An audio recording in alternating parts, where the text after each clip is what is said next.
Graça e paz, amados, maravilha do eterno, abençoados, abençoadas, riqueza do Todo-Poderoso Deus. Você é joia preciosíssima. Sim, você é trunfo do Senhor, riqueza do eterno. Você vale mais do que o mundo todo, porque Deus é capaz de dar o mundo inteiro pela sua alma. Amém? Não é à toa que eu digo, corra linda do Senhor, mais um café com Deus, com o pastor Maurício Loureiro.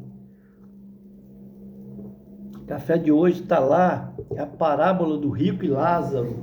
Está registrado em Lucas capítulo 16, versículo 19 ao 31. Tá vendo? Hoje eu estou até de roupão. Oh, maravilha, hein? Dá uma esfriadazinha, né? Vamos usar um roupão. Vai ficar na história, né? Vamos lá. Sabe que o Café com Deus é uma porção da palavra de Deus explicada e oração por você e sua família, ok? Essa parábola de Jesus que Jesus contou, para você ter uma ideia, ela é a 27ª parábola, tá? 27ª parábola, o rico e Lázaro.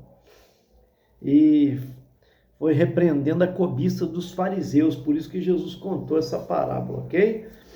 Vamos lá, capítulo 16 em diante, capítulo 16, versículo 19 em diante, está escrito assim: ora, havia um homem rico, vestia-se de púrpura e de linho finíssimo e vivia todos os dias regalado e esplendidamente. Havia também um certo mendigo chamado Lázaro, que jazia cheio de chagas à porta daquele, e desejava saciar-se com as migalhas que caíam da mesa do rico. Os próprios cães vinham lamber-lhe as chagas. E aconteceu que o mendigo morreu e foi levado pelos anjos para o seio de Abraão. Morreu também o rico e foi sepultado. E no inferno, erguendo os olhos, estando em tormentos, viu ao longe Abraão e Lázaro no seu seio, deitado no peito, né, de Abraão. E clamando diz: Pai Abraão, tem misericórdia de mim e manda Lázaro que molhe na água a ponta do dedo e me refresque a língua, porque estou atormentado nesta chama. Diz, porém, Abraão: Filho, lembra-te de que recebeste teus bens em tua vida e Lázaro somente males. Agora este é consolado e tu atormentado. E além disso está posto um grande abismo entre nós e vós, de sorte que os que quiserem passar daqui para vós não poderiam, nem tampouco os de lá passar para cá. E disse-lhe, rogo-te, pois, ó Pai, que mandes a casa de meu pai, pois tenho 5 irmãos, para que lhes dê testemunho, a fim de que não venha também para este lugar de tormento. Disse-lhe Abraão, tem Moisés e os profetas, ouçam-nos. E disse ele, não, pai Abraão, mas se algum dentre os mortos fosse ter com eles, arrepender-se-iam. Porém Abraão lhe disse, se não ouvem a Moisés e aos profetas, tampouco acreditarão, ainda que algum dos mortos ressuscite. Gente, isso daqui é muito sério, essa parábola, tá? Vê que Jesus é que está contando essa parábola, tá? Então eu preciso que você esteja bem atento ao que a gente vai dizer aqui. Jesus conta aqui para repreender os fariseus de que existe um lugar de tormento. Ele está falando de um rico que vivia regaladamente, sem se preocupar com nada, e havia um mendigo pobre, né, que vivia à mesa, dependendo das migalhas que caíam da mesa daquele rico. E ambos morreram. Enquanto Lázaro foi levado para ser consolado ao seio de Abraão, deitando no peito de Abraão, o rico foi para o Hades, para a sepultura, né? E estando no inferno, presta bem atenção, a pessoa morre e acabou? Não. Você vê que após a morte existe vida. Para um está no paraíso, sendo consolado, que é Lázaro. Para o outro, que é o rico, ele está condenado, ele está sofrendo tormento, porque o texto é muito claro para nós aqui, presta bem atenção, Jesus está contando, ele não ia pegar uma mentira, ele não ia inventar algo que não existe, né? por mais que seja uma parábola, uma comparação, Jesus contava aquilo que era corriqueiro, aquilo que acontecia. Em nenhum momento você vê ele criando fantasia, né? Então, nenhuma teoria da conspiração, nada disso. Ele está falando a verdade. Então, ele está falando que após a morte, justamente para divertir aqueles religiosos, tá? Ele está dizendo que após a morte há um destino, dois destinos a seguir, né? Ou você vai para o paraíso, ou você vai para o inferno. E ele diz bem claro aqui, ó, versículo 23, no inferno, erguendo os olhos, estando em tormentos, viu ao longe Abraão e Lázaro no seu seio. Quer dizer, ele estava em que? Em tormento. Então, no inferno, a pessoa é atormentada.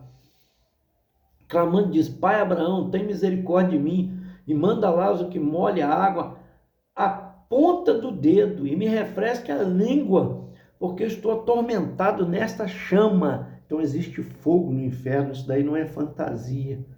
É o próprio Jesus que está contando, certo? Abraão, porém, disse a ele, lembra que você recebeu os seus bens, o seu consolo, Lázaro, contrário nos males, agora está sendo consolado, você é atormentado, porque foi o destino que você quis seguir, né? Aí, além disso, ele coloca o versículo 26, muito claro para nós aqui, ó. Além disso, está posto um grande abismo entre nós e vós, de sorte que o quiserem passar daqui para aí, não podem. Mesmo que a gente quisesse consolar você, molhando, né, em água, a ponta do dedo para te refrescar a língua, não pode, não é permitido. Existe um abismo que não permite. E nem passar de lá para cá. Quer dizer, quem vai para o céu não pode ir ao inferno ajudar ninguém. E quem vai para o inferno não vai para o céu, não vai para o paraíso. Então, veja bem, aí cai por terra o que? O purgatório. Não existe um tempo de pagar, um tempo para depois ir para outro lugar. Não existe base bíblica para isso, em lugar nenhum. Tá? Aí continua.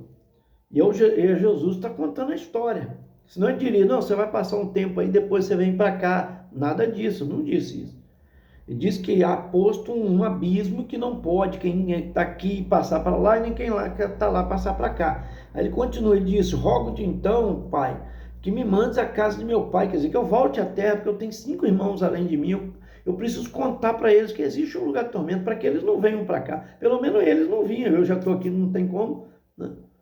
E aí, ele diz, lá eles têm Moisés. O que é Moisés? É a lei. Moisés pregou a lei, né? Ensinou sobre a lei, escreveu os 5 primeiros livros da Bíblia, que é Gênesis, Êxodo, Levítico, Número, Deuteronômio, né? E ali estão as leis, a Torá, que é chamada assim. Então ele está dizendo, lá tem as leis e os profetas. Os profetas são Isaías, Jeremias, Ezequiel, Daniel, Oséias, Joel, Amós, Obadias, Jonas, Miqueias, Naum, Abacuque, Sofonias, Ageu, Zacarias, Malaquias. Quer dizer, tem uma gama de profetas para se ouvir. Isso que ele está dizendo. Amém? Então, está escrito lá, ouçam-nos, porque lá adverte acerca disso, né? Para que as pessoas não sejam condenadas. Mas ele diz ainda, no versículo 30, não, pai Abraão, mas se algum entre os mortos fosse ter com eles, arrepender-se-ia. Aí ele está dizendo aqui, o versículo encerra assim, porém, Abraão lhe disse, se não houve a Moisés e aos profetas, tampouco acreditarão, ainda que algum dos mortos ressuscite. Acabou. Não, a chance da pessoa é enquanto ela está em vida. Por isso que a Bíblia diz que enquanto há vida, há esperança. Isso daqui é muito sério, é o destino da nossa alma. A vida é muito passageira, muito rápida. E a gente precisa lembrar disso. A gente precisa ter tempo para Deus. A gente precisa ter tempo para a família da gente. Aí, eu estou curtindo hoje a minha esposa, né? Né? Feriado foi quinta-feira, então saí com a minha esposa para dar um passeio. Né? Na sexta-feira, no sábado, eu fui ajudar em casa, cuidar das coisas, arruma aqui, monta armário, faz isso. Né? E domingo agora, eu fico ao serviço da obra, que domingo é um dos dias que o pastor mais trabalha de manhã, né? À noite, né? Durante o dia, assim vai. Louvado seja Deus por isso, mas a gente preserva um tempo com a família, a gente precisa separar isso, né? Existe o tempo do trabalho, o tempo do lazer, o tempo com a família, né? O lazer com a família e o tempo com Deus. É isso aí, amém? Por quê? Porque, querido, quem hoje não passa um tempinho com Deus, em oração, em meditação da palavra, como que ele vai passar uma vida inteira com Deus? Não é verdade? Como que ele vai conseguir passar um dia inteiro, uma vida inteira com Deus, numa eternidade, se ele agora ele não liga para nada? Então isso é uma advertência para nós. Jesus morreu na cruz do Calvário, depois de levar chicotada, coroa de espinho, crucificação, ele morreu para nos salvar de quê? De uma condenação. O inferno, está aqui, Jesus dizendo uma realidade que existe, o inferno. Ele vem logo após a morte. Está escrito aqui, morreu, ao ser sepultado, foi para o inferno e em tormento. Aí a pessoa pode dizer, pastor, mas é Hades no original? Sim, Hades é uma palavra, presta bem atenção, grega, né? Tem a hebraica, que é Geena, Hades é hebraica, aliás, e Geena é grega. Então, as duas têm o mesmo significado. Ela significa, tem dois significados. Eu sempre digo o seguinte, igual, por exemplo, se eu falar com você manga, mas se eu não falar o contexto do que eu estou falando, eu posso falar manga fruta, como posso falar manga de uma blusa, de um roupão que eu estou usando, por exemplo, certo? Vai depender do contexto. É a mesma coisa é a palavra que está escrito aqui no original. Ela pode significar sepultura, como pode significar inferno, certo? Então, ela tem dois significados, vai depender do contexto. Então, qual é o contexto que está sendo visto aqui? Jesus está falando que após ser sepultado, ele estava sentindo tormento. Então, ele não está na sepultura, certo? O corpo dele foi para a sepultura, mas a alma foi para o inferno. Tanto é que a própria palavra nos revela isso.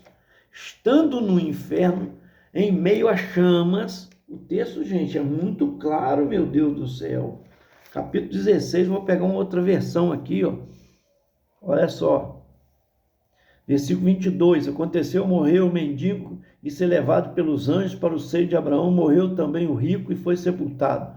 No inferno, é a mesma coisa, no inferno, estando em tormento, levantou os olhos e viu ao longe Abraão. Então, olha só, versículo 24, final dele, permita que Lázaro molhe em água a ponta do dedo e me refresque a língua, porque estou atormentado nesta chama, fogo. Não tem como correr disso. Então isso daqui não é sepultura. Isso daqui está falando após a morte. Tanto é que Abraão, né, está consolando no seu peito a Lázaro. Isso ensina para nós que nós vamos estar com as pessoas que amamos, que foram salvas, né, com os heróis da fé. Nós vamos reconhecê-los. Amém? Agora, o que eu acredito que todos nós lá, ninguém vai chegar doente, ninguém vai ser velho, né? Nós vamos voltar à nossa juventude e uns vamos reconhecer o outro. Não vai ter ninguém feio, ninguém gordo, ninguém magro, nada disso, né? Vai ser todo mundo num porte, né? E reconhecendo uns aos outros, vai ser lindo demais. Agora, triste é para quem estiver no inferno, porque vai lembrar das coisas, porque ele lembra de 5 irmãos, olha só. Eis que tem 5 irmãos além de mim, deixa eu ir lá avisá-los, quer dizer, vai lembrar das coisas lá da terra, quem está no inferno. E vai ser atormentado. Não só o fogo, mas o tormento haverá sobre a pessoa. Então, meu amado, o Senhor está divertindo para que você não vá para lá. Ele te ama. Ele deu a vida por mim, por você. Amém? deu a vida por nós. O que você está esperando, meu amado? O que você fala para mim em tomar uma decisão, que a vida é tão passageira? A vida é a oportunidade que Deus nos deu de viver. Em segundo lugar, a vida é uma preparação para a eternidade. É uma prova para a eternidade. Você quer ser aprovado ou reprovado? Reprovado, você vai para o inferno. Aprovado, você vai para o paraíso viver, né? Com Abraão, Isaac, Jacó, Davi, Noé, Daniel. Gente, olha que maravilha. Aí eu te pergunto, para onde você quer ir?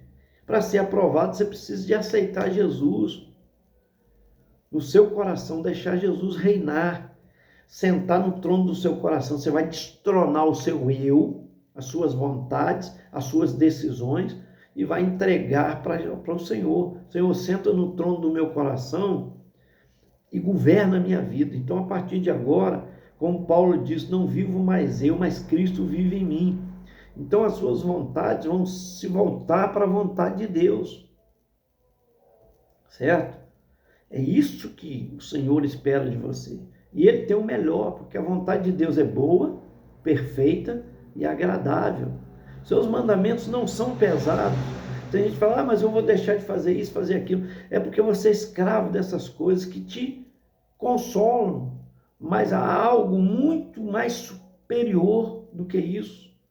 Os desejos que eu tinha dos bailes, das noitadas, né, da fornicação, da bebedeira, dos vícios do cigarro, dos jogos, foram supridos pela presença de Deus, por estar falando de Jesus, por estar sendo usado como instrumento nas mãos de Deus, pelo prazer de estar com a minha família, de ser fiel à minha esposa, né? Porque eu casei com quem eu amo e ela também casou comigo porque me amava e me ama. A gente está junto por causa disso. Então eu vou fazer esse ano, por exemplo, 37 anos de casado, né?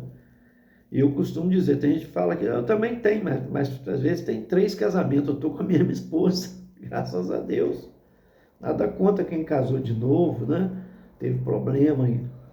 Não estou aqui para julgar ninguém, estou dizendo que o quanto Deus cuidou de mim, porque eu me converti antes de casar, com 19 anos de idade. Então Deus tem sido maravilhoso, tem sido fiel comigo. Então procura ser fiel com o Senhor, você vai ver o quanto Deus vai te abençoar. Vale a pena servir a Deus.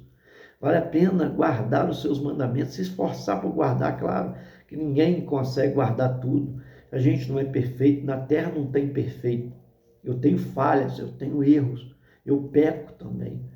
E até porque se eu disser que não peco, eu já acabo de pecar. Se eu falar, a Bíblia diz que quem disser que não tem pecado, nisso já pecou. Então eu conheço a minha fragilidade, mas eu conheço também, reconheço também, que o pecado é um acidente na minha vida, não é um percurso, não é a minha vida inteira. Amém? Quando eu erro, quando eu peco, eu me arrependo, choro, peço perdão a Deus e procuro andar na sua presença, agradar o Senhor. Meu tempo maior é viver para Deus, para agradar ao Senhor. Mas eu falho. Meu casamento não teve nunca problema? Claro que teve, enfrentei muitas crises no meu casamento, né? Já cheguei a pensar em chutar o pau da barraca, e minha esposa a mesma coisa. Já chateei muito ela, e ela também já me chateou muito. Mas Deus na nossa vida, porque o casamento é a 3, mas não é com a amante, não, é você, sua esposa e Deus, amém? A presença do Senhor na sua vida, no seu casamento, vai te fortalecer, vai fazer você suprir aqueles momentos difíceis, amém?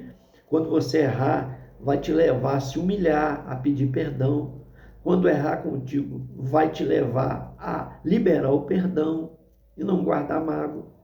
E assim vai, nós vamos caminhando na graça do bom Deus. Isso em tudo. Errei muito em coisas, em negócios, né? Mas Deus foi me melhorando a cada dia. Hoje eu sou melhor do que fui ontem. E amanhã eu quero ser melhor do que sou hoje. É isso que eu tenho para você. Amém? Então, como? Só com Deus, na sua vida, habitando em você. Então você precisa abrir o seu coração. A Bíblia diz: hoje, ouvires a voz de Deus, não endureça o vosso coração. Eu estou falando aqui como instrumento de Deus, está passando por mim, né? Vindo do céu, ó, canalizando, passando por mim e indo para você.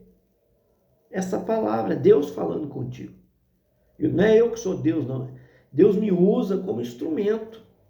Amém? Eu sou uma instrumentalidade nas mãos de Deus. Como um cirurgião tem os seus instrumentos para operar uma pessoa, Deus nos usa como instrumento nas mãos para falar com você. Então, querido, a Bíblia diz, né, que eis que estou à porta e bato. Jesus está batendo na porta do seu coração.